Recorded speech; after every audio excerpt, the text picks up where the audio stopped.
Ja, spoštovani dr. Verlič, kolega, spoštovani direktor občinske uprave, seveda spoštovani predsednik Prostovoljnega gasilskega društva, spoštovani predsednik Gasilske zveze, predvsem pa seveda spoštovani gasilci, tako profesionalci kot seveda prostovoljci. Jaz moram reči, da nekako v teh 10 mesecih svojega mandata praktično vsako drugo soboto ali pa celo vsako soboto posvečam druženju in srečanju z gasilci. To seveda ni srečanja, kot nekateri mislijo, kjer bi se jedlo, plesalo in zabavalo, ampak gre za to, da nekako želim začutiti ta utrip, ki ga prostovoljci dajete temu svojemu področju.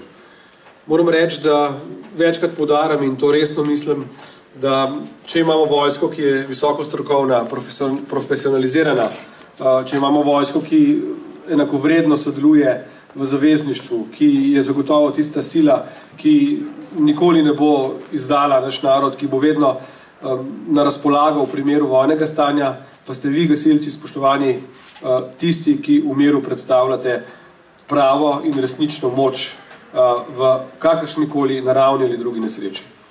Če je pred 140 leti oziroma celo več, 143 leti od tega, ko so bila ustanovljena prva prostovoljna gasilska društva v Sloveniji, bilo to nekako res združba ali pa druženje tistih, ki so skrbeli za boj proti požaru in še za eno zelo pomembno stvar v vseh kronikah, ki jih berem, je dejstvo, da so se ta gasilska društva pred tistimi 140 leti ustanavljala tudi zato, da so na nek način vzpostavljala oziroma branila domoljubje, začele se poveljevati v slovenskem jeziku, vedelo so je, kje so naše meje, postavljalo se je zato, da smo prevzeli oziroma poveljevali v slovenskem jeziku, prevzemali mesta predsednikov in poveljnikov in podobno, je seveda to danes povsem drugače.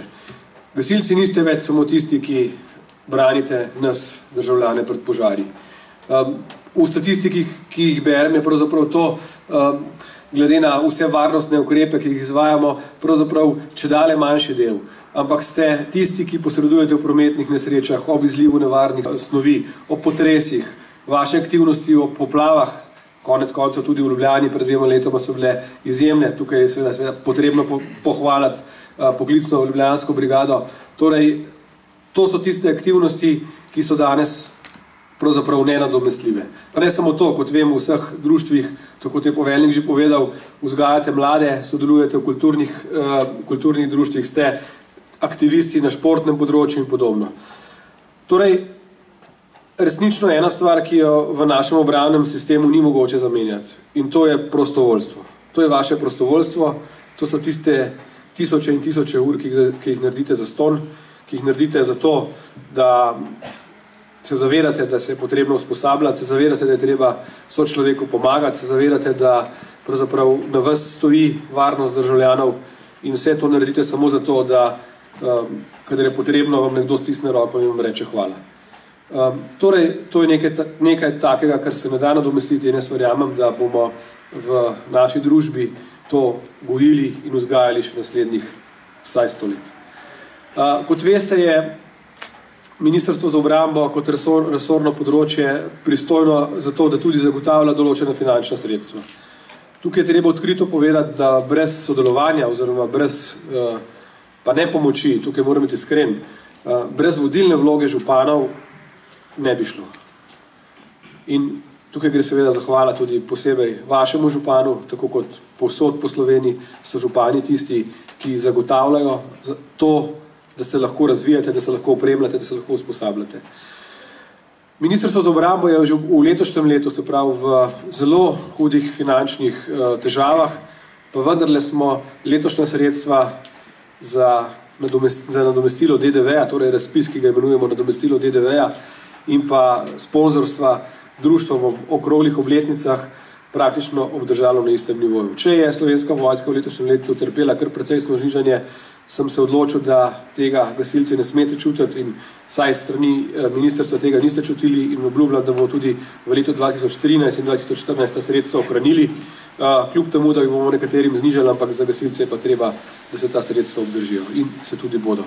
Je pa seveda še nekaj rezerve, to moram odkrito povedati. Jaz sem včeraj bil recimo z vašimi kolegi v Velikih Laščah Tam so mi predstavili obširno, kako bi, s kakšnimi idejami in kako bi lahko recimo pocenili nabave vaših oblek, vaših varnostnih pripomočkov in podobno. In vse te dobronamerne seveda ideje, predloge bom upošteval in mislim, da bomo tukaj z Gasilsko zvezo, s predsednikom nekako poskušali iti v to smer, da bo tudi zveza k temu pripomogla.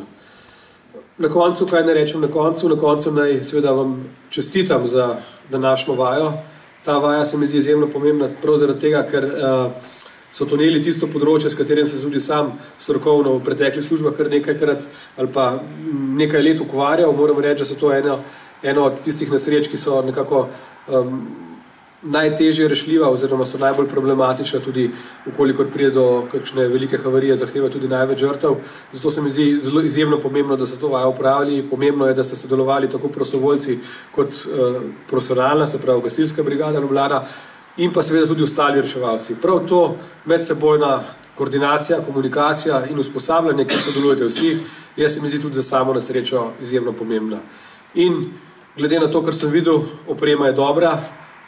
Posod po Sloveniji ugotavljam, da ste gasilci izjemno dobri gospodari in če je kdaj kakšna pripomba, da so stvari mogoče, bi rekel, predimenzionirajo, jaz temu ne rečem tako, jaz pravim boljše, da je kakšen avto več, pa če tudi se ne vrti in boljše, da je kakšna nesreča manj, pa kljub temu, da avto stoji. Torej, spoštovani gasilci, še z vašim pozdravom na pomoč in hvala lepa.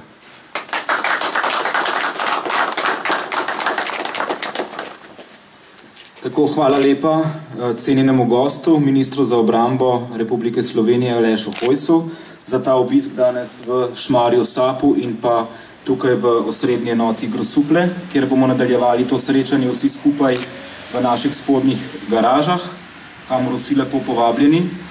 Hvala lepa seveda županu in vsem tistim, ki gasilstvo podpirate in seveda nas postavljate velikokrat v prve vrste, tako v proračunu, kot tudi na drugih zadevah.